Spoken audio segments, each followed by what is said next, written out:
कमलं श्रीगुरुना वैष्णवस्य श्रीरूपं साग्रजातं सहगण रघुनाथ नीत्वतं सजीवं साद्येतं सावधूतं परिजनसहितं कृष्ण चैतन्यदेवं श्रीराधाकृष्णपदं स्वगण ललिता श्रीविशाखा नित्यास्य ॐ अज्ञानतिमिरान्धस्य ज्ञानाञ्जनशलाकया चक्षुर्मृतं येन तस्मै श्रीगुरवे नमः।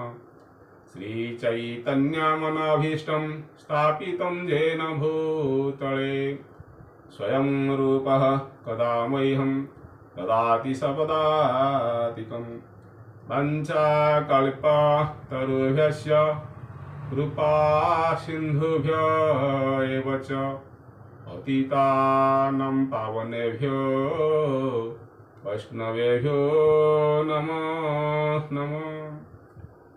नमो महावदानाय कृष्ण प्रेमप्रदायते कृष्णाय कृष्ण चैतन्य नाम्ने गौरत्विषे नमो नमो। नमो ब्रह्मणदेवाय गुरुमणाय हितायस्य जगद्धिताय कृष्णाय गोविन्दाय नमो नमो। हे कृष्ण करुणा सिन्धु दीनबन्धु जगत्पते गोपेश गोपिकान्त राधाकान्त नमोस्तुते। तप्त काञ्चन गौरङ्गी राधे वृन्दावनेश्वरी वृषभानुसुते देवी प्रणमामि हरिप्रिये। जय श्री कृष्ण चैतन्य प्रभो नित्यानंद श्री अद्वैत गदाधर श्रीवासादि गौरभक्तवृन्द। हरे कृष्ण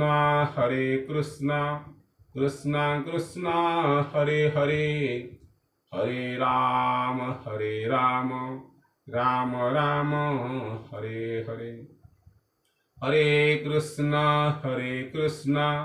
कृष्ण कृष्ण हरे हरे हरे राम राम राम हरे हरे। हरे कृष्ण कृष्ण कृष्ण हरे हरे हरे राम राम राम हरे हरे। कृष्णासृज्य समाहाय माया अंधकार जहाँ कृष्ण तहाँ नहीं मायार अधिकार। श्री कृष्ण चैतन्य प्रभु नित्यानंद श्री अद्वैत गदाधर श्रीवासादि गौरभक्तवृन्द। श्री कृष्ण चैतन्य प्रभु नित्यानंद श्री अद्वैत गदाधर श्रीवासादि गौरभक्तवृन्द। हरे कृष्ण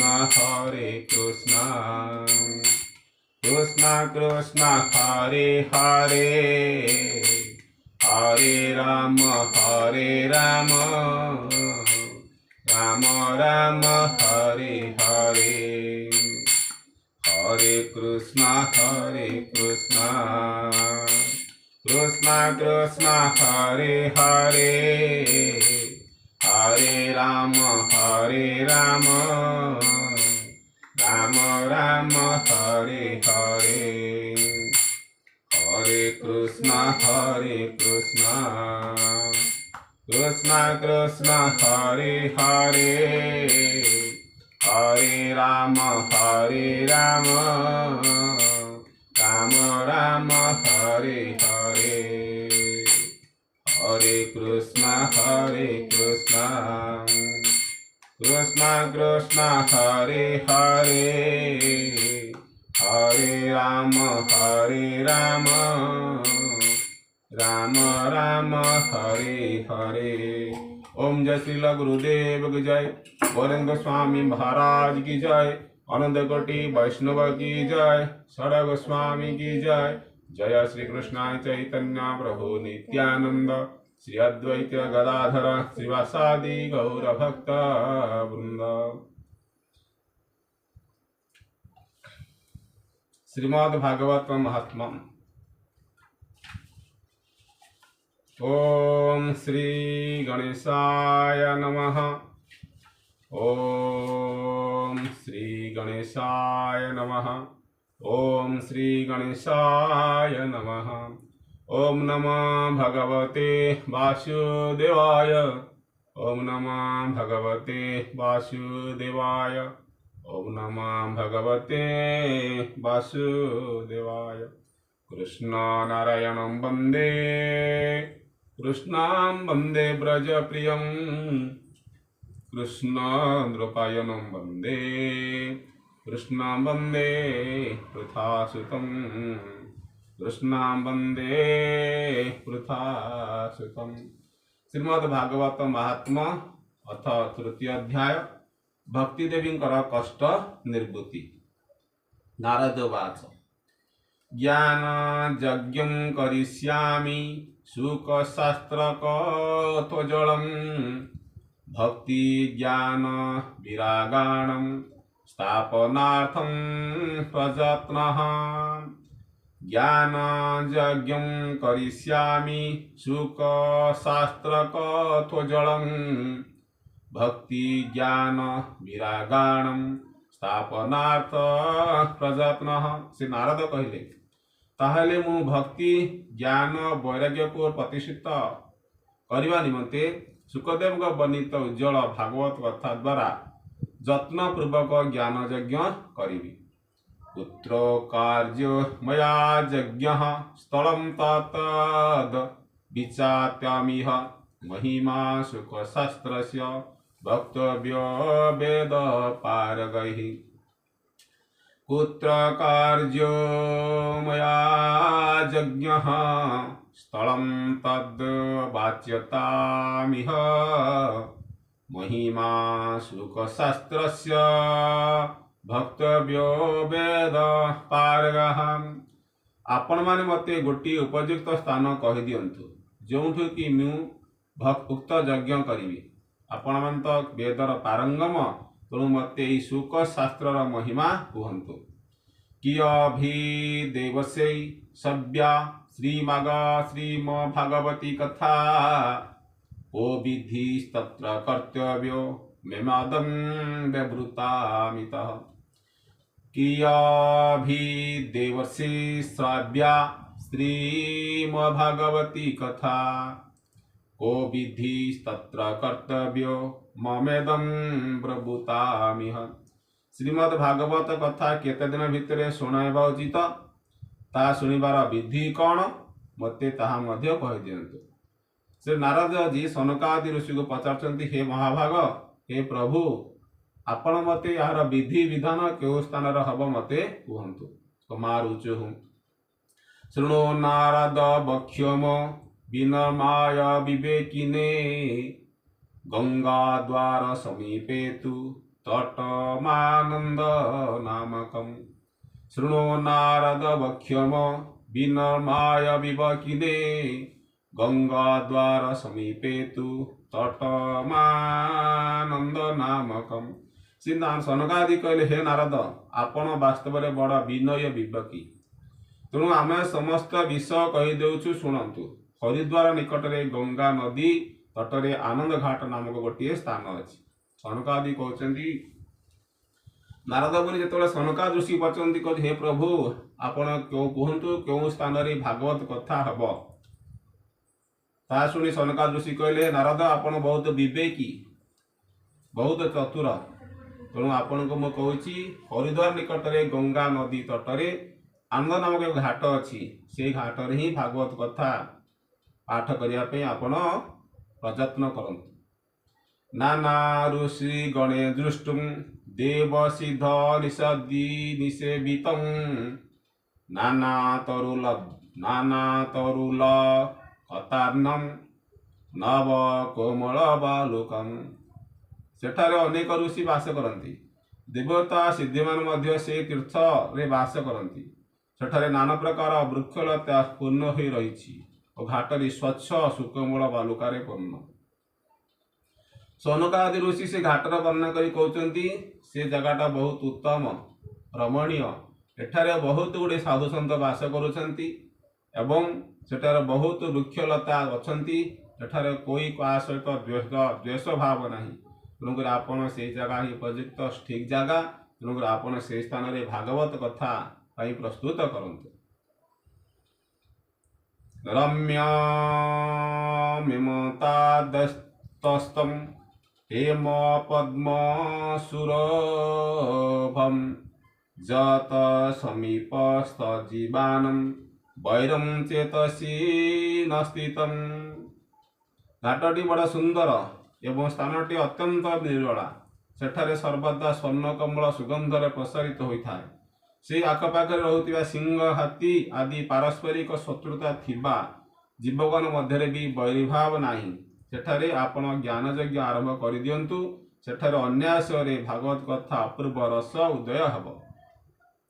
पुरास्तम निबलम चैव जरा जीर्ण कलेवरं तद्वद्वयं न पुरस्कृत्य भक्ति सत्राम गमिष्यति। ए हरिद्वार आनंद नामक घाट एपरी एक घाट, एठारे कौनसी का सहित द्वेष भाव नाही, किए कार शत्रु नुहंती। परस्पर विरोधी पशु माने एक घाटरे जलपान करती, किए का सहित शत्रुता आचरण करती नहीं। तेणु यही जगह हूँ अत्यम सुंदर मनोरम स्थान। यहीठार यदि भागवत पाठ करा जाए ताले भक्ति ज्ञान वैराग्य ये जराजीर्ण अवस्थारू शीघ्र मुक्ति पाइजिवे। जत्र भागवती वार्ता तत्र भक्तादिकं व्रजेत् कथा शब्दं समाकर्ण्य तर्तिकं तरुणायते। जत्र भगवती वार्ता तत्र भक्त्यादिकं व्रजेत् कथा शब्दं समाकर्ण्य तर्तिकं तरुणायते। आपण देखिए भगवती देवी मध्य दुर्बल जराजीर्ण अवस्था पड़ता ज्ञान और वैराग्य को साथी धरी सेठाकू चली आसवे। कारण जोटी भागवत कथा अनुष्ठान हुए सेठारे भक्ति देवादी सत्व आसी पहुंच जाती।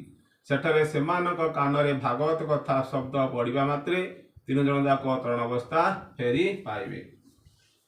जत्र भगवती वार्ता तत्र भक्तादिकं व्रजेत् कथा शब्दं समाकर्ण्य त्वतिकं तरुणायते। सुतोवाच एवं मुक्त्या कुमारास्ते नारदेन समं ततः गंगातटं समाजगृ कथापानय स्वत्वराः। एवं मुक्त्वा कुमारस्ते नारदेन समं ततः गंगातटं समाजगृ कथापानय स्वत्वरः। सुत मुनि कहले एहीपरि कोई सनकादि मध्य श्रीमद्भागवत कथामृत पान करने निमंते नारद सहित तुरंत गंगा तट को चली आसिले। नारद भी आसिले, ता सहित सनकादि ऋषि चारि कुमार भी आसिले। जत्ता जदा जक्ता स्तवं ते तु तदा कोलाहलोप्यभूत भूलोक देवलोक च ब्रह्मलोके तथैव च। जदा जत्ता स्ततं ते तु तदा कोलाहलोप्यभूत भूलोक देवलोके च ब्रह्मलोक तथैव च। सेमाने आसी से घाटरे पहुँचु पहुँचु भूलोक देवलोक ब्रह्मलोक आदि सबु लोकर प्रचलित हो गला जे सेठारे भागवत कथार आयोजन होइछि। एई गंगा नदी तटरे आनंद नामक घाटरे भागवत कथा हब बोली स्वर्गलोक देवलोक भूलोक ब्रह्मलोक प्रचारित हो गला। तेणु समस्त उत्कंठार सहित आनंदर सहित से भागवत कथा शुणा सेठार उपस्थित होगाकू लगिले। श्री भागवत पीयूषपानय रसलं पटाः धावन्तो पायसु सर्वे प्रथमं चे वैष्णवाः श्री भागवत पीयूषपानाय रसलं पटाः धावन्तोऽप्यायुयुः सर्वे प्रथमे जे च वैष्णव। जोठारे जेते भागवत कथा रसिक विष्णु भक्त थिले अन्य माने आसिबा पूर्व से माने समस्ते श्रीमद् भागवत कथामृत पान करने निमंते सेठाकु धाई आसिले। से भागवत कथा रसिक जो माने भागवत कथा रसिक से माने धाई आसिले सेठारे भागवत सुनिया पई। भृगु वैशिष्टश्च वनस्य गौतमो मेधाती थर्व बलदेवारतो रामस्तत्तागाधीस्तुतस्य शालको मुक्रण्डो पुत्रा त्रिजपी पलादाः भृगु वसिष्ठश्च वन्यस्य गौतमो मेधाती दैबलदेवा रातौ रामस्तता गाधीस्तुतस्य शालको मृकुण्डो पुत्रादि त्रिजपी प्रह्लादः भृगु वसिष्ठ चैवन गौतम मेधातिथि देवल देवरात परशुराम विश्वामित्र शालक मार्कंडेय दत्तात्रेय पिपलाद जोगेश्वर व्यास पराशर छयाशूल जालजी जह्न आदि सबु प्रधान प्रधान मुनि निज निजर पुत्र शिष्य एवं स्त्री को धरी अति आनंद राशि सेठारे पहुंची गले। जोगेश्वर व्यास पराशर च छयाशुक जालजिलनु मुख्याः सर्वप्यामि मुनिगणाः सह पुत्र शिष्याः स्वस्त्रीभिरायैरति प्रणयेन युक्ताः वेदानन्ति च वेदास्य मानस्तन्त्रा समोऽर्थः दश सप्त पुराणानि षष्ठ शास्त्राणि तथायुः। सेमानकर छड़ा वेद वेदांत मंत्र तंत्र सप्तदश पुराण एवं षष्ठ शास्त्र मध्य मूर्तिमान होई सेठारे उपस्थित है। जते सब बड़ा बड़ा ऋषि मुनि जोगी सबु आसिले सी तांकर स्त्री पुत्र कन्या को धरी साथी आसिले सी तांकर शिष्य प्रशिष्य धरी सेठारे आसिले ता सहित आमर वेद वेदांत उपनिषद पुराण महापुराण सबु आसी सेठारे उपस्थित होई गले। सेई गंगा नदीर मंदनम घाटरे सबु आसी सेठारे उपस्थित होले भागवत कथा सुनिबा पाई।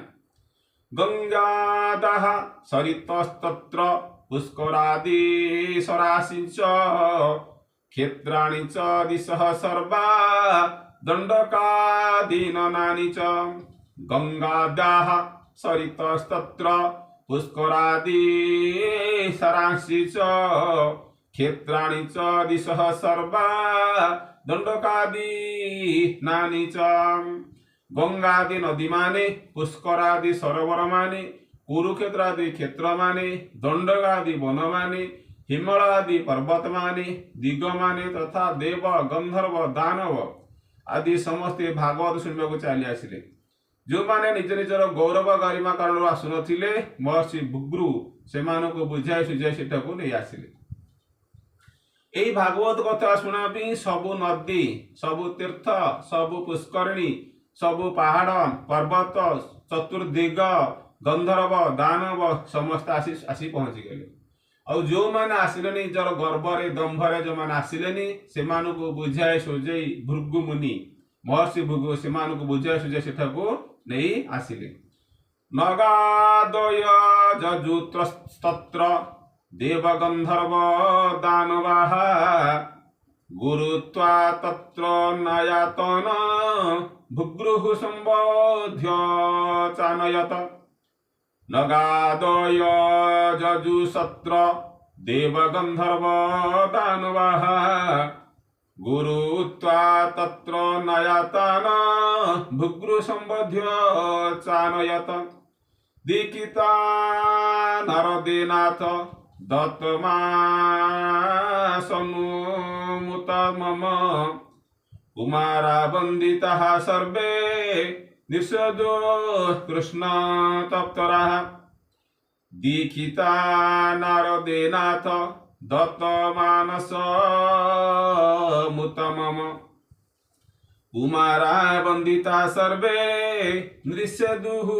कृष्ण तप्तराः कथा शुणाइबा निमंते दीक्षित होई कृष्ण परायण सनकाद ऋषि मुनि नारदଙ୍କ प्रदत्त श्रेष्ठ आसन रे विराजमान होले समस्त श्रोता सेमान को वंदना कले व्यासासन रे सनकाद ऋषि विराजमान होले ए व्यासासन बालुकारे तैयारी होइथिला सेठारे व्यासासन बसिबा परे सनकाद ऋषिगण समस्त श्रेष्ठ आसन रे विराजमान होले और श्रोता मान को वंदना कले वैष्णवास्य विरक्तास्य न्यासीन ब्रह्मचारिणः मुखभागे स्थितास्ते च तत्तग्रे नारदः स्थितः एई आसन रे भागवत कथा सुनबा पई कियो को जागा रे बसिचंदी ताठर वर्णना करा जायछि वैष्णवास्य विरक्तास्य नासीनो ब्रह्मचारिणः मुखभाग स्थितास्ते च तदग्रे नारदः स्थितः श्रोता मान मध्य वैष्णव वैरागी सन्यासी ब्रह्मचारी मान आगरे बसिले आगरे को माने बसिले ना वैष्णव माने वैराग्य माने जो वैराग्य संसार वैराग्य माने सन्यासी ब्रह्मचारी मान आगरे बसिले एवं से समस्त आगरे नारद विराजमान होइले एटारे नारद कथा शुणुचंती सनकाद ऋषि नारद कथा शुणाउचंती तेणुक नारद आगरे श्रोता वक्ता होचंती सनकाद ऋषि तांको पछपटे वैष्णव वैरागी सन्यासी ब्रह्मचारी माने आसी निज निज आसन अवस्थान कले एक भागे ऋषि गणास्तद्य नात्र दैवकसः वेदोपनिषदत्र तीर्थानत्र स्त्रियोन्यतः एक भागे ऋषिगुणा स्तदन्यत्र दिवकोशः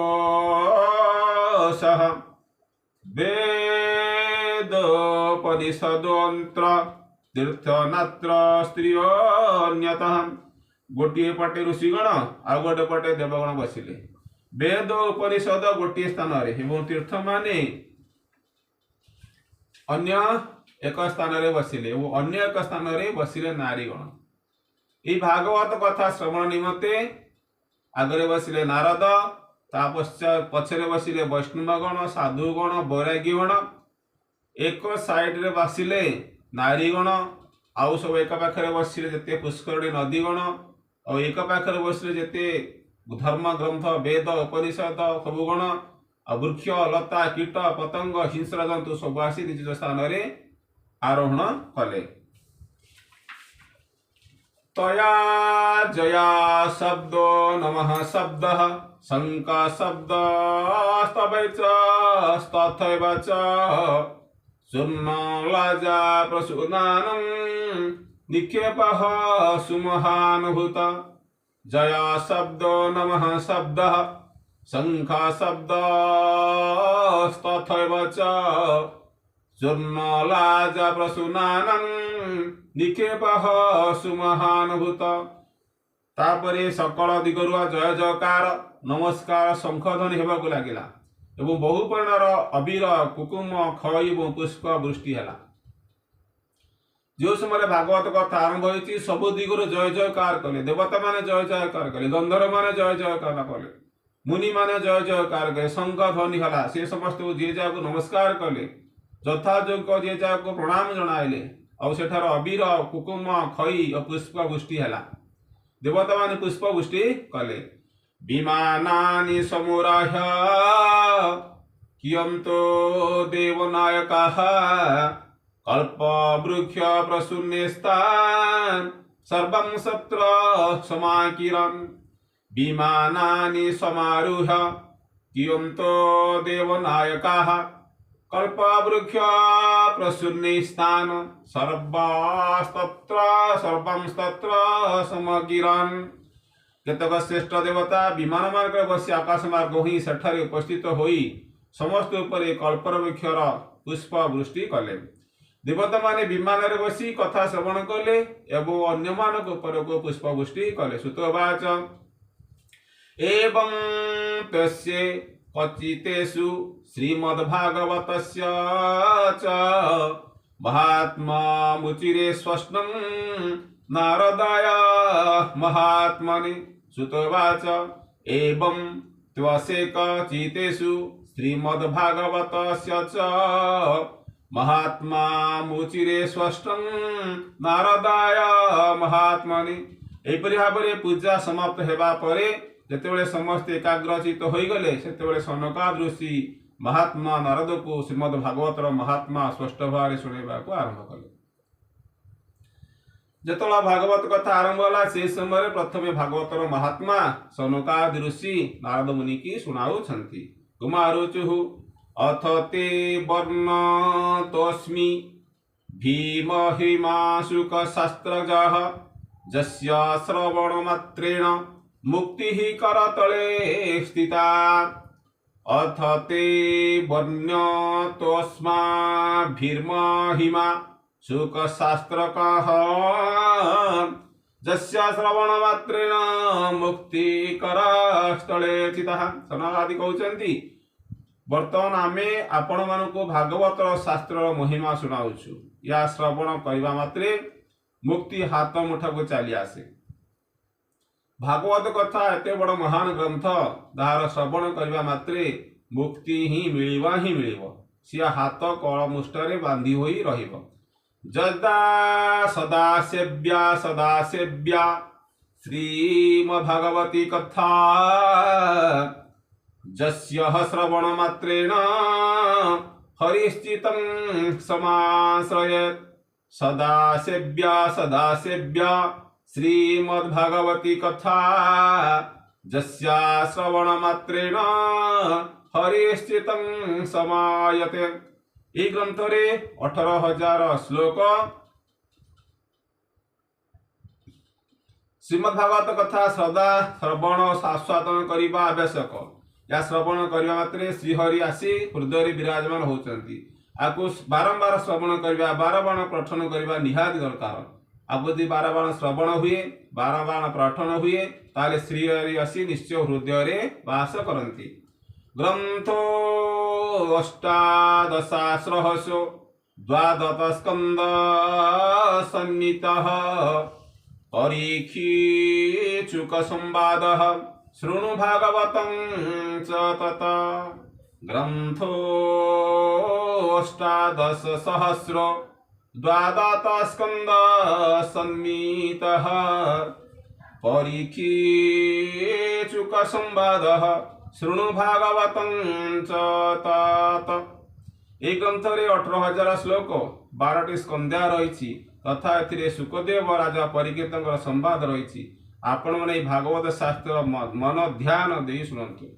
ए भागवत कथा रे 18,000 श्लोक 12 स्कंद 12टी स्कंद 335टी अध्याय रही। यह सदा सर्वदा श्रवणीय और पठनीय जोग।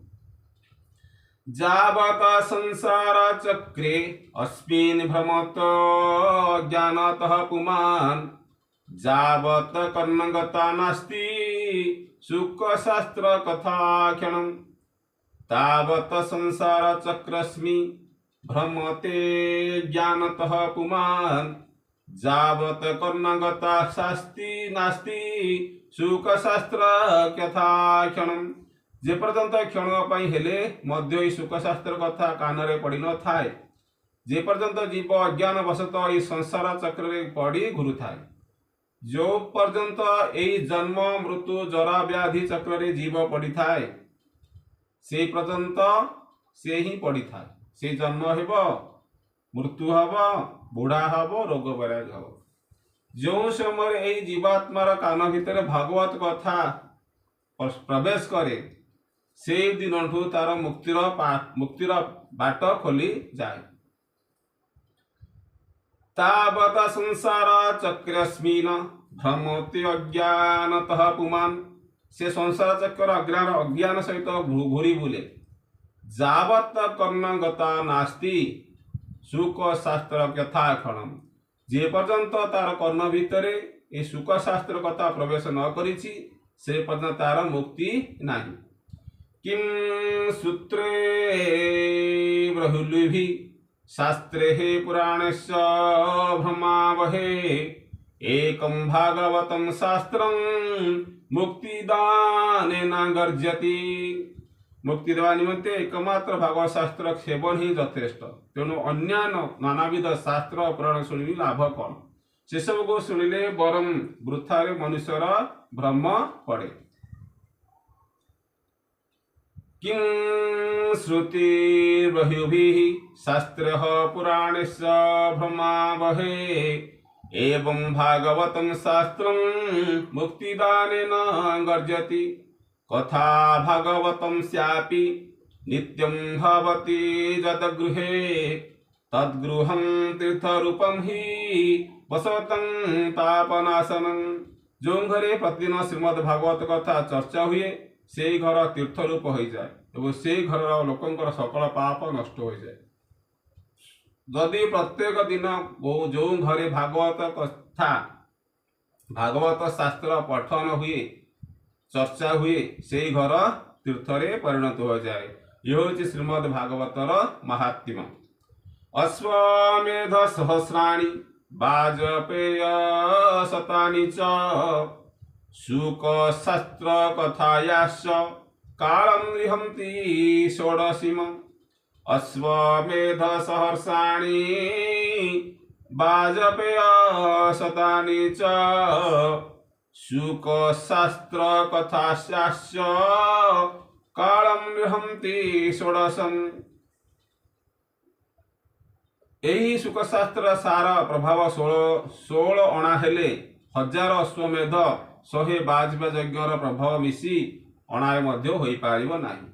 तेणुक 100 अश्वमेध यज्ञ कले जहा पुण्य मिले नाही, 1000 बाजपेय यज्ञ कले जहा 1000 अश्वमेध यज्ञ कले 100 बाजपेय यज्ञ कले जहा फल मिले नाही। यही शुकशास्त्र थरे श्रवण पठन कले सेही फल मिल जाए। तेणुक अश्व सहर्ष अश्वमेध यज्ञ ओ 1000 बाजपेय यज्ञ यदि 16 अणार हुए ताले शुकशास्त्र 1 अणा सहित समान।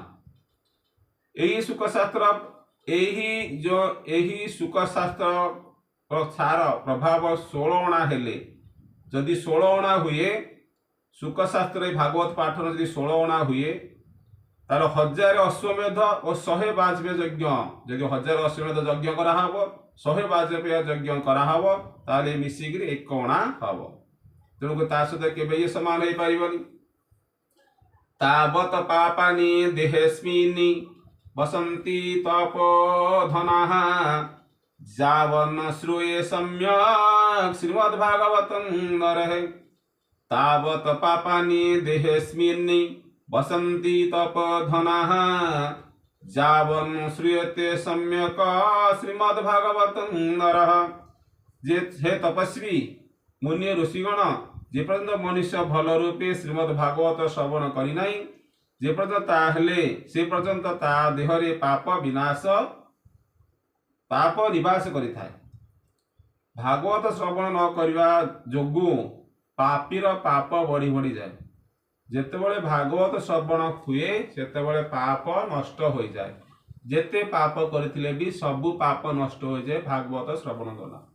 न गंगा न गया काशी पुष्करम न प्रयागकम, शुक शास्त्र कथायाश्च फलेन समातम नयत।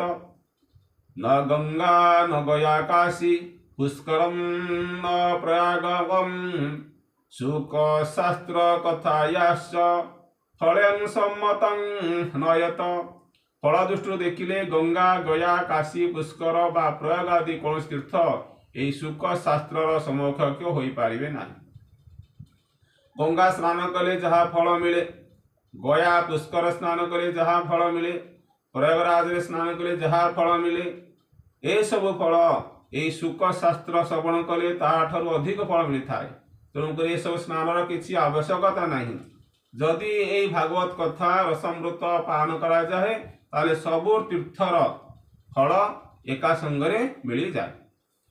शोकार्दम शोकोपादम वा नित्यं भगवतो भवम पठस्व समुख्येनैव जदाछसि परम गति। जदि आपण माने परम गति प्राप्त चाहूतांती तेबे प्रतिदिन निज मुखरे श्रीमद् भागवतर अंततः गोटे श्लोक तार अर्धेक अथवा एक चतुर्थांश नियम पूर्वक पाठ करंतु। जदि गोटे जीव मुक्ति पाइबा चाहे ताहले दिन को गोटे श्लोक आवृत करिया दरकार। जदि गोटे श्लोक आवृत न करि पारुछंती ताहले अधा श्लोक आवृत्ति कले भी से एका फल मिलिबो। यदि अधा श्लोक आवृत्ति न करा जाए ताहले 3/3 आवृत्ति कले भी से एका फल मिलिबो। जदि 3/3 आवृत्ति न करा जाए ताहले गोटे शब्द पाठन कले भी से एका फल प्राप्ति होता है, जीवर मुक्ति मिलता है। जीवर मुक्ति वेदा वेद मतम च पौरुषम सुक्त मेव च त्रयी भागवतम चैव द्वादशाक्षर एव च वेदा विदर्द मातम च वेदादि वेद्र माता च पौरुषम सुक्तमेव च त्रयी भागवतम चैव द्वादशाक्षर एव च। ओंकार गायत्री पुरुष सप्त 3 वेद श्रीमद् भागवत ओम नमो भगवते वासुदेवा ये द्वादश अक्षर मंत्र द्वादश मुक्तिधारी सूर्य भगवान का भगवान प्रयाग संवत्सर रूप काल ब्राह्मण अग्निहोत्री गोमाता द्वादशी तिथि तुलसी वसंत ऋतु एवं भगवान पुरुषोत्तम सब मध्य बुद्धिमान लोक वस्तुतः कौन प्रभेद थिबा स्वीकार करते नहीं। एते सब कहगला गायत्री पाठ ओम नमो भगवते वासुदेवा मंत्र जप द्वादश मूर्तिधारी सूर्य भगवान उपासन ब्राह्मण अग्निहोत्री गोमाता द्वादशी तिथि तुलसी वसंत ऋतु सब को पूजा कले जहाँ सब फल मिलता है से सबूर फल केवल भागवत श्रवण पठन द्वारा मिल जाए। तुलसी च वसंतश्च पुरुषोत्तम एव च एतासं सत्वतः प्राज्ञेन पृथग भाग इष्यते द्वादशात्मा प्रयागस्य कालः संवत्सरात्मकः ब्रह्मणा स्नाग्निहोत्रं च सुरभि द्वादशी तथा तुलसी च वसंतश्च पुरुषोत्तम एव च एतासं सत्तत्वतः प्रज्ञान पृथग भाग इष्यते जस भागवतं शास्त्रं वाचयेदर्थतो निशं जन्म कोटिकृतं पापं नश्यन्ते नात्र संशयः जस्य भागवतं शास्त्रं वाचयेतदर्थो निशं जन्म कोटिकृतं पाप नश्यन्ते नात्र संशयः। जे प्रत्येक थर सहित श्रीमद् भागवत शास्त्र पाठ करे तार कोटि जन्मर पाप जे नष्ट हो जाए से तिले मात्र संदेह ना। जेते पाप करिथौ पछे जेते पापी हेइथौ पछे जीवन भर जरा जेते पाप करू जन्म जन्मर पाप करू कोटिकृत पाप होइथाय सबु पाप केवल भागवत शास्त्र अध्ययन और श्रवण द्वारा नाश हो जाए। ये एते बड़ ग्रंथ एते बड़ मुक्ति प्रदानकारी ग्रंथ।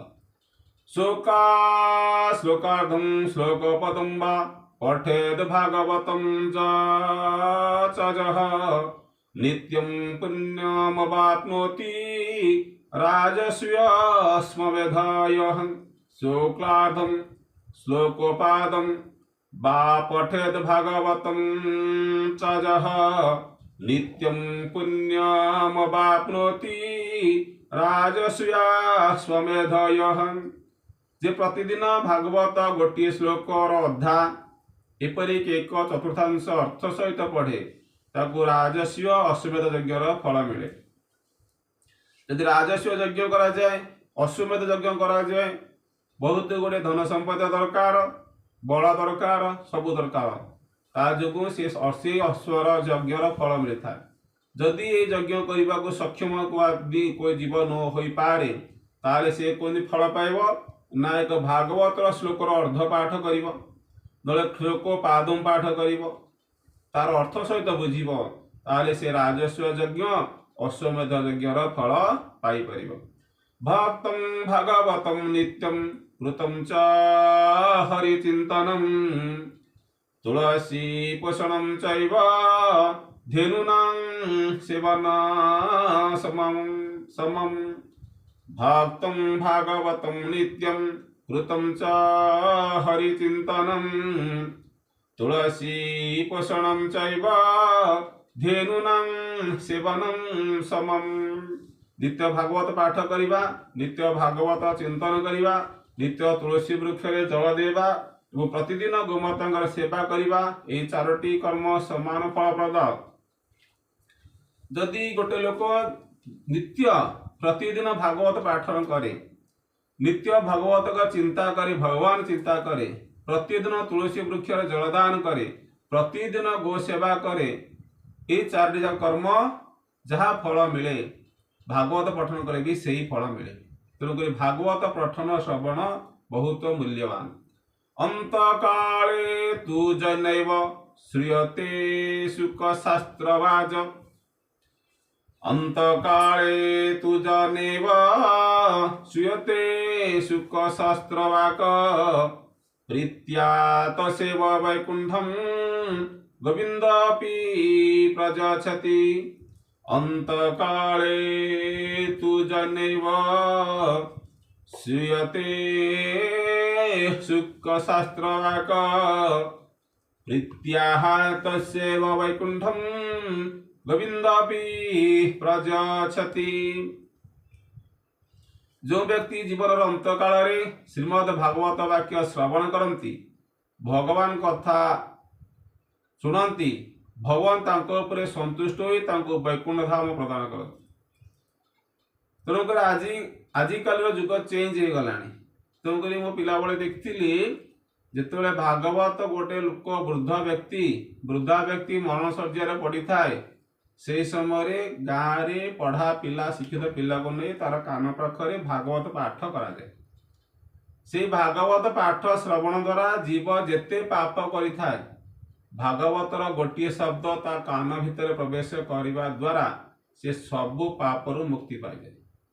जो व्यक्ति बहुत दिन धरी शय्याशायी होता है तार जीव छाड़े नहीं, बहुत जीवन भर पाप करि थाए, यदि भागवत पाठ ता पाखरे करा जाए ताले तार जीवन शीघ्र शरीर छाड़ी चली जाए, भगवान को प्रीति हो जाए। तेणुक भागवत एते महिमा। अंतकाले तु जनैव श्रूयते शुकशास्त्रवाक। प्रीत्या तस्यैव वैकुंठं गोविंदपि प्रयाच्छति। हेमसिंहाजुतं तद्देत् वैष्णवाय ददाति च। कृष्णेन सह सायुज्यं स पुमल्लभते ध्रुवम्।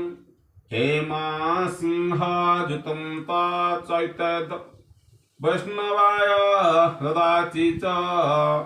कृष्णेन सह सायुज्यं संपूर्ण लभते ध्रुवम्। जो व्यक्ति यही महापुराण को सुवर्ण सिंहासन रखी विष्णु भक्त को दान करती, से निश्चित रूपे भगवान का सामूर्य लाभ करती। जो व्यक्ति ये भागवत शास्त्र भागवत पुराण को कौन सी वैष्णव को स्वर्ण सिंहासन रखी दान करे, सी तत्क्षणात भगवान पारिषद स्थान पाई जाए। अजन्मा मात्रमपि जेन सठेन किञ्चिचितं विधाय सुखशास्त्रकथा न पिता चण्डालवच खरवदवत तेन नीतं मिथ्या सजनं जननी जनि दुःख भजा आजन्म मात्रमपि जेन सठेन किञ्चिचितं विधाय सुखशास्त्रकथा न पीडापिता चण्डालवच खरवदवत तेन नित्यं मिथ्या स्वजन्म जननी जनि दुख भजा। जो मूढ़ नर निज जीवन काल मध्य चित्त एकाग्र करी श्रीमद् भागवत कथा मत सामान्य टिके भी रस आस्वादन करना जानतु से तार समग्र आयु चंडाल गधर्व परी वृथारे रही कटाईदेला। से मूढ़ निज माता को केवल प्रसव पीड़ा देवा निमंते ही जन्म होता है। एठारे सनकादि ऋषि नारद मुनि कहते जो व्यक्ति ता जीवन काल भितर ए भागवत कथा श्रवण कीर्तन पठन करना सी व्यक्ति एते मूढ़ जी केवल जन्म पाई ता माँ को प्रसव पीड़ा देवाई माँ प्रसव पीड़ा कष्ट पाइबा से व्यक्तिर जन्म होता है। जीवाछव निगदितः सत्तु पापकर्मा जेन श्रुतं सुख कथा वचनं न किंचित धीकतं नरं पशुसाम भुवि भाररूप मेवं वदन्ति दिवि देव समाज मुखा जीवाछव निगदितः सद्दु पापकर्मा जेन श्रुतं सुख कथा वचनं न किंचित धीकातं नरं पशुसामं भुवि भाररूप मेवं वदन्ति दिवि देव समाज मुखा। जे सुख शास्त्र को सामान्य टिके भी शुणे नाही से पापात्मा तो बंची थाउ थाउ मुर्दार सदृश स्वर्गर देवाधिपति इंद्रादि कही पृथ्वीर भार स्वरूप होउथवा सेही पशुतुल्य मनुष्य बुद्धि। एठारे सनकादि ऋषि नारद मुनि कहते जो जीव जीवन काल भितर ये भागवत कथा श्रवण करिनी कि पठन करिनी से जीव ता जीवन धिक सी नर जन्म पाई पशुतुल्य समत समान से पृथ्वी रे जन्म ग्रहण करी पृथ्वी को भारा पृथ्वी माता ताको तार भारा सहन करुछि तेणुक यहीपरि जीव को तार जीवन सधिक एक कथा सनकादि ऋषि कहउछन्ति। दुर्लभेव कथा लोके श्रीमद्भागवतो भवा कोटि जन्म समुत्थेन पुण्य नैव तुल्लभ्यते। संसार में श्रीमद्भागवत कथा शुणा को मिलवा निश्चित रूपे दुर्लभ कोटिए जन्मर पुण्य बल यह शुणा को मिलता है। जो जीवर जन्म जन्मर पुण्य उदित हुए जन्म जन्मर संचित कर पुण्य साहित्य रखि पुण्य उदित हुए से समय भागवत श्रवण करने मिले से समय भक्त संग मिले तेणुक देवदुर्लभ कथा भागवत कथा एते शुणा पठन करने सहज नुहे कोटि जन्मर पुण्य उदय होले भागवत श्रवण और पठन पर योग्यता मिलता है। दुर्लभ कथा लोके ए सुदुर्लभ दुर्लभ कथा देव कथा लोके श्रीमद्भागवत भवा कोटि जन्म समुत्थेन कोटि जन्म उदय पुण्य उदय हब पुण्य नैव तु लभ्यते पुण्य हेले ए भागवत कथा शुणा को मिलता है। तेन जोग निधि धामान श्रोतव्यासा प्रयत्नः दीनानं नियम्यो नास्ति सर्वदा श्रवणं मतम्। हे नारद आपण सत्य बड़ बुद्धिमान जोगनिधि आपण जत्र सहित श्रवण करंतु ये भागवत कथा केते दिन शुणा पड़ो सेपरि किसी निर्दिष्ट नियम नाही या सर्वदा शुणा आवश्यक। जो समय भागवत कथा गंगा तटर आनंद नाम घाटे हरिद्वार रहा स्थिर है। स्थिर होला से समय नारद मुनि हाथ जोड़ी सनकाद ऋषि की कहते, हे भाई ये भागवत कथा केते दिन रे श्रवण करबा उचित, तार नियम कौन, कौ तिथि रे करबा भल, और कौ तिथि कले आपको देव यही पुण्य फल मिलते ताहा शुणी ताहा मते कहतु। तार उत्तर दे सनकादि कहते ना यही श्रवण पर भागवत श्रवण पठन पे कौन तिथि दरकार नहीं, कौन नियम दरकार नहीं, कौन समय भी दरकार नहीं, सबु समय सबु तिथि श्रवण करी हब। सत्येन ब्रह्मचर्येण सर्वदं श्रवणं मतम् अशक्यात्वात् कलौ बाध्यौ विशेषोत्र सुखज्ञाय। सत्येन ब्रह्मचर्येण सर्वदा श्रवणं मतम् अशक्यात्वात् कलौ बाध्यौ विशेषोत्र सुखज्ञाय। सत्यवादिता एवं ब्रह्मचर्य पालन पूर्वक यह सर्वदा शुणा उचित बोली मत दि जाए, किंतु कलिजुग से पार नहीं, कठिन। तेणु विषय श्री सुखदेव जो विशेष विधि कही जानी रखा उचित। मनोवृत्ति जयश्चैव नियमाचरणं तथा दीक्षं कृतु समक्यत्वात् सप्ताह श्रवणं मतम्। मनोवृत्ति जयाश्चैव नियमाचरणं तथा दीक्षं कुरुतु मशक्य त्वात् सप्ताह श्रवणं मतम्। कलिजुगरे बहु दिन धरी चित्तवृत्ति को बस रखिबा, नीति नियम रहिबा और कौन पुण्य कार्य निमंते दीक्षित हो रहा बड़ कठिन। तेणु भागवत पर सप्ताह श्रवण विधि रखा जायछि। साधातः श्रवणे नित्यं माघे तावद्धि तत्फलं सुखदेवन सप्ताह श्रवणं कृतम्। साधातः श्रवणं नित्यं श्राद्धातः श्रवणं नित्यं माघे तावद्धि तत्फलं सुखदेवन सप्ताह श्रवणे कृतम्। यह श्रद्धापूर्वक केबे ही श्रवण कले अथवा माघ मासरे श्रवण कले जो फल मिले सप्ताह श्रवण मध्य से फल मिले बोली सुखदेव निर्धारण करिसंति। मन सच्चा जया दरोगात् पुष्पं चैवायुषः क्षयात् कले दोष बहुत्वा च सप्ताह श्रवणं मतम्। मनर असंयमता, रोगर बहुलता और आयुर अल्पता हेतु तथा कलिजुगर अनेक दोषर संभावना रही सप्ताह श्रवण विधान करा जायछि।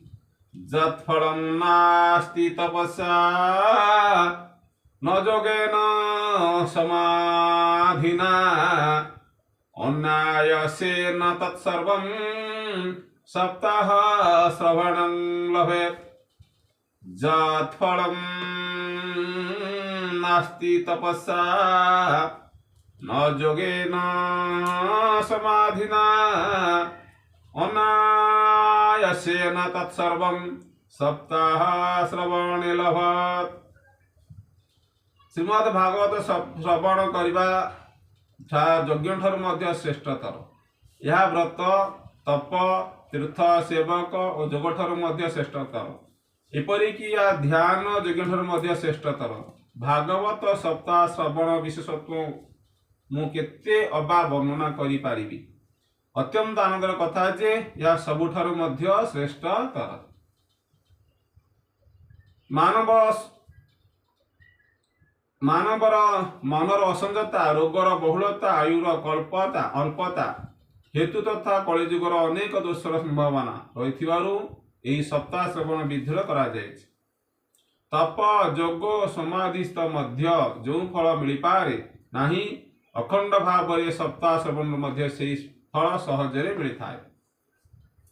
जत्फलम नास्ति तपसा, जो फल तपस्या द्वारा मिले नहीं, न जोगे न समाधि न जोगी मन समाधि रे बा ध्यान रे मिले नहीं, अन्यायस न तत्सर्वम, अल्प प्रयास रे अन्यास रे सप्ताह श्रवण लभेत, ए सप्ताह श्रवण भाग सप्ताह श्रवण करने द्वारा तपस्यार फल मिल जाए, जोगी साधनार फल भी मिल जाए। तेणुक सप्ताह श्रवण विधि अत्यंत श्रेयस्कर।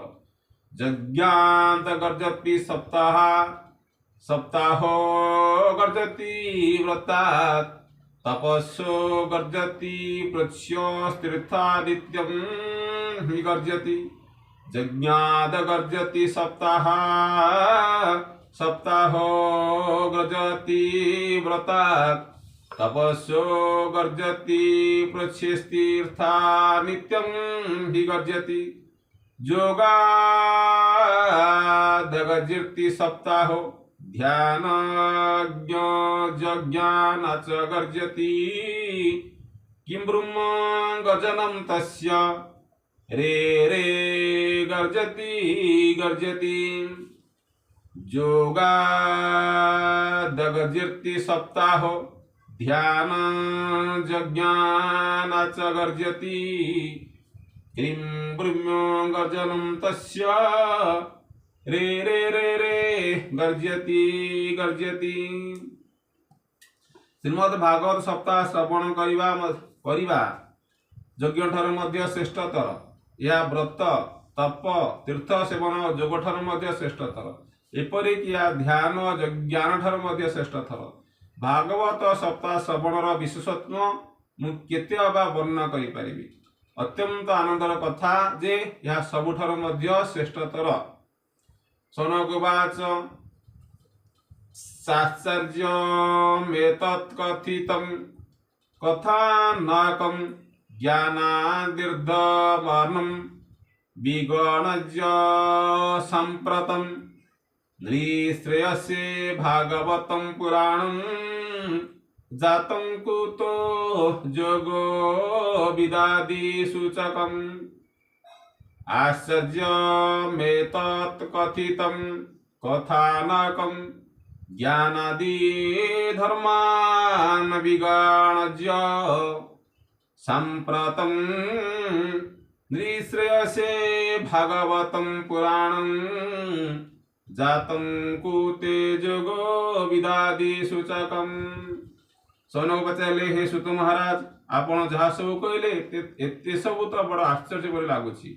अवश्य गोटे कथा सत जे भागवत पुराण जोगावेता ब्रह्मांकर मध्य आदि कारण से नारायण को निरूपण करे, किंतु यही पुराण मोक्ष प्राप्ति क्षेत्र रे ज्ञानादि सकल साधन को हरै देई ए जुगरे सबुठ श्रेष्ठ किपरि होइगला। श्रुतवाच जदा कृष्ण धरम तत्वा स्वपदं गन्तु मुद्यतः एकादशं परिश्रुत्य बुद्धवो वाक्यं ब्रवीत्। जदा कृष्ण धरम तत्वा स्वपदं गन्तु मुपद्यतः एकादशं परिश्रुत्य बुद्धवो वाक्यं ब्रवीत्। शिशुत कहले हे सौनक, भगवान श्रीकृष्ण जेतेबेले धराधाम छाड़ी निजर नित्यधाम को जीवाक आसिले बसिले, सेतेबेले तांकर मुखर बिंदुरु एकादश स्कंदर ज्ञानोपदेश श्रवण करी मध्य उद्धव पचारिले।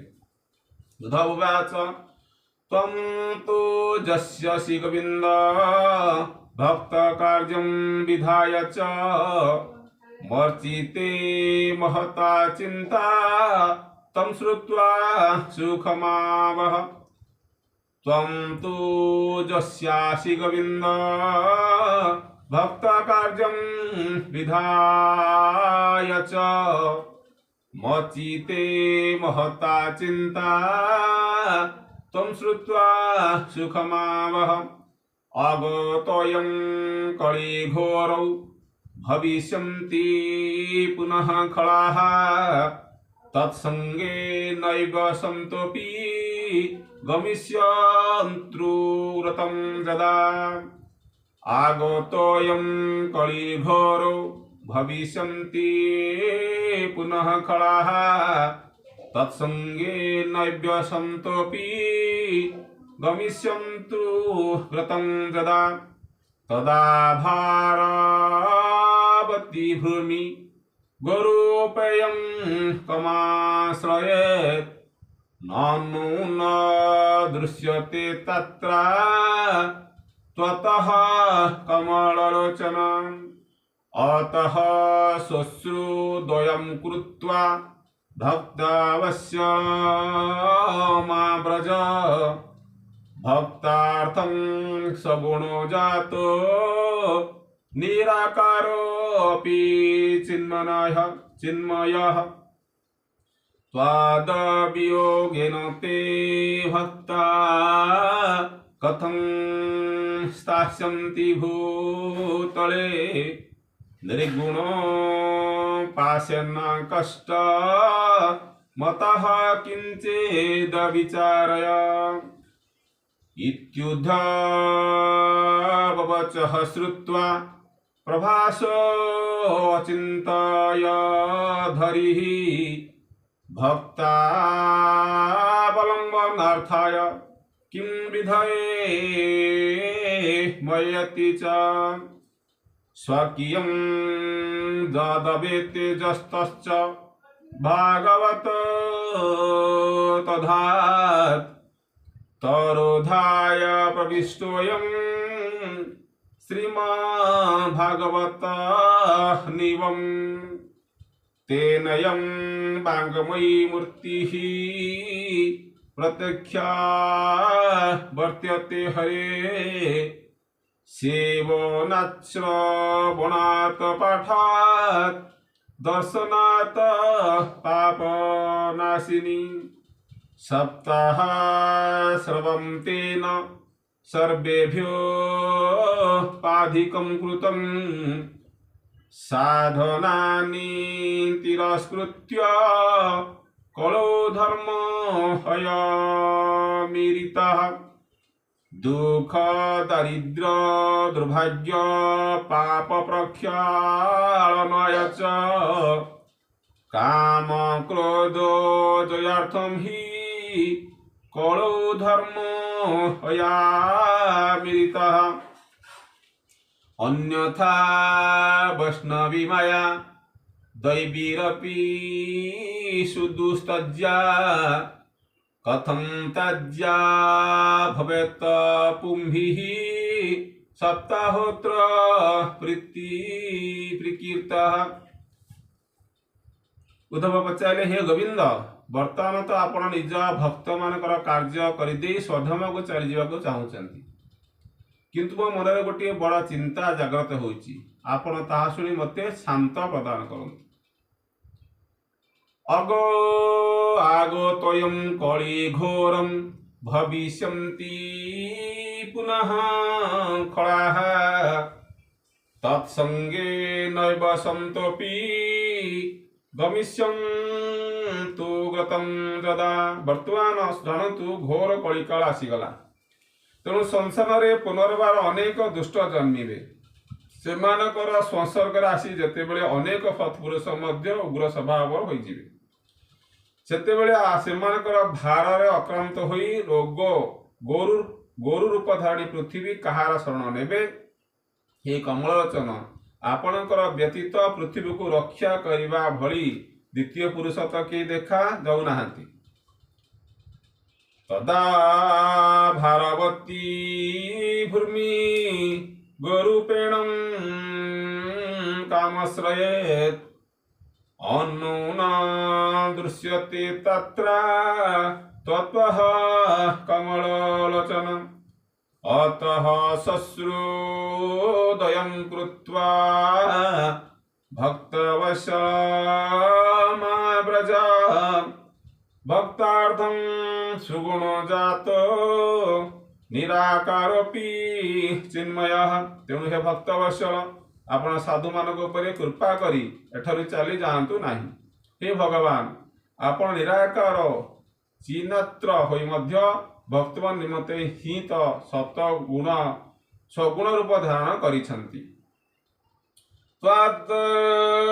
ତ୍ୱଦବିୟୋଗନେ ତେ ଭକ୍ତା କଥଂ ସସ୍ତାସନ୍ତି ଭୂତଳେ ନିର୍ଗୁଣ ପାଶ୍ୟନ୍ନ କଷ୍ଟମତଃ କିଞ୍ଚିଦ ବିଚାରୟ। ଏବେ ଭଲ ଆପଣଙ୍କ ବିୟୋଗରେ ଭକ୍ତମାନେ ପୃଥିବୀରେ କିପରି ରହିପାରିବେ? ନିର୍ଗୁଣ ଉପାସନା ତ ବଡ଼ କଷ୍ଟକର, ତେଣୁ ଆପଣଙ୍କୁ ପାଇବାର କିଛି ସରଳ ଉପାୟ ବିଷୟରେ ଚିନ୍ତା କରନ୍ତୁ। ତତ୍ୟୁଧା ବଚନଃ ଶ୍ରୁତ୍ୱା ପ୍ରଭାସୁ ଚିନ୍ତୟ ଧରିଃ ଭକ୍ତାବଲମ୍ବନାର୍ଥୟ କିଂ ବିଧେୟ ମୟେତି च। ଶ୍ରୁତମୁନି ପଚାରିଲେ, ପ୍ରଭାସ କ୍ଷେତ୍ରରେ ଉଦ୍ଧବଙ୍କର ଏହି ବଚନ ଶୁଣି ଭଗବାନ ମନେ ମନେ ବିଚାର କଲେ, ଭକ୍ତମାନଙ୍କର ଅବଲମ୍ବନ ନିମନ୍ତେ ମୁଁ କି ବ୍ୟବସ୍ଥା କରିବା ଉଚିତ ହେବ। ସ୍ୱକୀୟଂ ଯଦଭେତେଜସ୍ତଚ ଭାଗବତେ ତଥା ଦଧାତ୍ ତିରୋଧାୟ ପ୍ରବିଷ୍ଟୋୟଂ ଶ୍ରୀମଦ୍ଭାଗବତ ନାମଂ। ସେ ସୌନକ ବିଚାର କରିସାରି ଭଗବାନ ନିଜର ସକଳ ଶକ୍ତି ଭାଗବତ ରଖିଦେଲେ। ସେ ଅନ୍ତର୍ଧାନ ହୋଇ ଏ ଭାଗବତ ସମୁଦ୍ରରେ ପ୍ରବେଶ କରିଗଲେ। ତେନୟଂ ବାଙ୍ଗମୟୀ ମୃତ୍ତି ପ୍ରତ୍ୟକ୍ଷାବର୍ତ୍ୟତେ ହରେ ସେବନାଶ୍ରବଣାତ୍ ପାଠାତ୍ ଦର୍ଶନାତ୍ ପାପନାଶିନୀ। ସପ୍ତାହ ଶ୍ରବଣଂ ତେନ ସର୍ବଭ୍ୟାପଧିକଂ କୃतं ସାଧନାନି ତିରସ୍କୃତ୍ୟ କଳୋ ଧର୍ମୟ ମିରିତଃ। ଏହି କାରଣରୁ ଭାଗବତ ସପ୍ତାହ ଶ୍ରବଣକୁ ସର୍ବଶ୍ରେଷ୍ଠ ଧର୍ମ ବୋଲି ସ୍ୱୀକାର କରାଯାଇଛି। ପୁଣି କଳିଯୁଗରେ ତ ଅନ୍ୟ ସକଳ ସାଧନ ଅପେକ୍ଷା ଏହା ହିଁ ପ୍ରଧାନ ଧର୍ମ ବୋଲି କୁହାଯାଇଛି। ଦୁଃଖ ଦାରିଦ୍ର୍ୟ ଦୁର୍ଭାଗ୍ୟ ଦୌର୍ଭାଗ୍ୟ ପାପ ପ୍ରକ୍ଷାଳୟନାୟ च କାମ କ୍ରୋଧ ଜୟ ସ୍ୱାର୍ଥଂ କିକଳୋ ଧର୍ମୟମୀରିତଃ। ଦୁଃଖ ଦାରିଦ୍ର୍ୟ ଦୁର୍ଭାଗ୍ୟ ପାପ ପ୍ରକ୍ଷାଳୟନାୟ च काम क्रोध जयार्थम हि कलो धर्मयमीरितः। कलिकाल यह एपरि श्रेष्ठ धर्म जे यह सकल दुख दारिद्र्य दुर्भाग्य और पाप संपूर्ण पे धोई दिए तथा काम क्रोधादि शत्रुमान उपरे विजय प्रदान करे। अन्यथा वैष्णवी मया दैवीरपि सुदुस्तज्या कथं त्याज्य लभेत पुंभिः सप्ताहोत्तः प्रकृतः। अन्यथा भागवत मायार कबलरू त्राही पाइबा देवता मान पक्षरे मध्य कठिन। मनुष्य बा त्राही पाइब किपरि? तेणु विष्णु मायारू रक्षा पाइबा पाई सप्ताह श्रवण विधान करा जायछि। श्रुतवाच एवं निगाह श्रवणोरु धर्मे प्रकाश्यमाने ऋषिभिः सभायाम आश्चर्यमेकं समभूतदानीं सदुच्येत श्वशृणु शौनकतं भक्तिः सुतौ तौ तरुणो गुहित्वा प्रेमिक रूपा सहसा विरासित श्रीकृष्ण गोविंद हरे मुरारे नाथेति नामानि मुहुर्वदन्ति। श्रुतमुनि कहि चलिले, हे सौनक सौनकादि मुनीश्वर एपरि सप्ताह श्रवणर महिमा वर्णना करुथांती। ठीक ए समय सभारे गोटे आश्चर्यकर घटना घटिला। कौन घटिला मु कहूची शुण। तरुण अवस्था प्राप्त होइथिबा दुई पुत्र को साथी धरी विशुद्ध प्रेम रूपी भक्ति बारंबार श्रीकृष्ण गोविंद हरे मुरारे हे नाथ नारायण वासुदेव आदि भाव वर्णाम उच्चारण करी करी अकस्मात सेठारे प्रकट होई गले।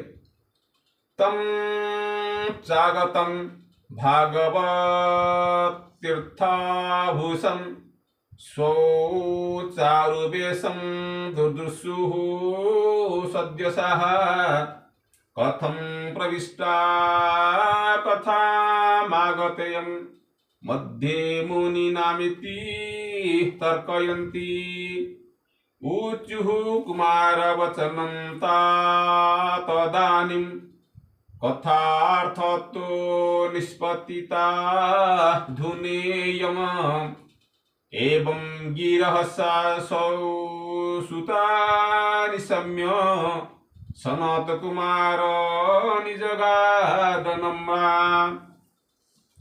समस्त सद्भाव देखिबा पाइले जे परम सुंदरी भक्तिराणी भागवतर अर्थरूपी आभूषण रे भूषिता होई सेठारे प्रवेश कले। मुनि मानकर से सभार समस्ते परस्पर को पचारक लागिले किए परि एठाକୁ आसिले एठारे प्रवेश कले केउ बाटे ता सुनी सनकादि कहिले भक्ति देवी एबे एबे भागवत कथार अर्थरु आविर्भूत हेले। सेमान कथा सुनी भक्ति देवी निज पुत्र समेत अत्यंत विनम्र होई सनत कुमार को कहिले भक्ति रुचो भाव भीरदैव कुतस्मी पृष्ट्वा कली प्रणष्टापि कथारसेन क्वाहन्तु तिष्ठाम्यधुना ब्रुवन्तु ब्रह्मा इदं तं गिरा मुचिरे ते। भक्ति देवी कहले कलिजुगर नष्ट प्राय हो जाइथिली आपण कथा मोर श्रवण करी मते पुनर्बार पुष्ट करदेले वर्तमान मु केउठी रहिबी आपण कहंतु। ता सुनि सनकादि कहिले भक्तेषु गोविंद स्वरूप कीर्ति प्रेमी का भर्ती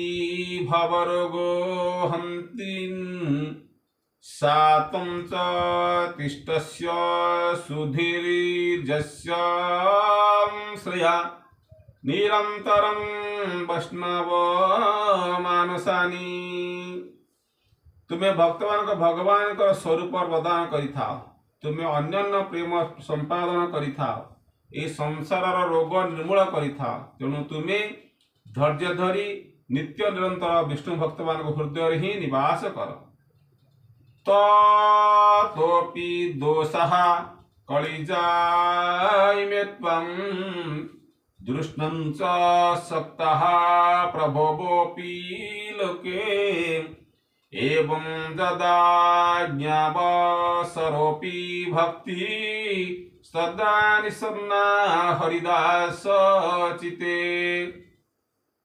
सकला भुवन मध्ये निर्धनास्तेऽपि धन्या निवसन्ति हृदि जेषं श्रीहरिभक्तिरेका हरिरपि निजलोकं सर्वथा तो विहाय प्रविशन्ति हृदि तेषं भक्तिसूत्रोपनधः भूम्योऽद्य ते किलाधिकं किमाधिकं महिमानामेवं ब्रह्मात्मा कस्य भुवि भागवताधिविधस्य जात संश्राय निगदिते लभते सुभक्ता सुप्त्रापि कृष्ण समता मलमान्य धैमे।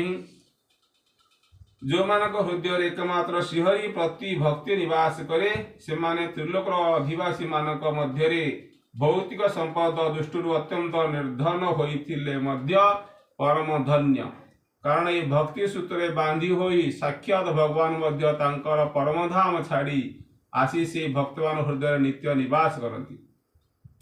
भूलोकरे भागवत होची साक्षात परम ब्रह्म विग्रह। आमे बा एपरी महिमा केते दूर बर्णी पारिबु।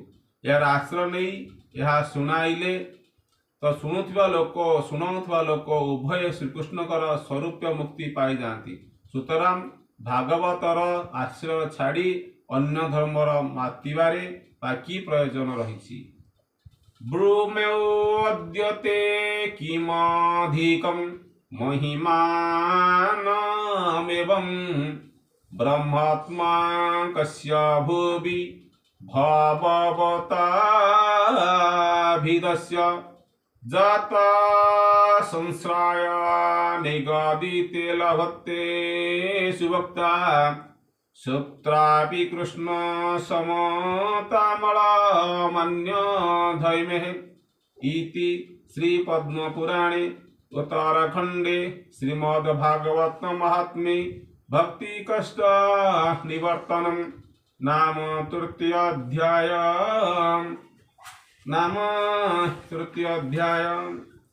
जय श्री कृष्ण चैतन्य प्रभु नित्यानंद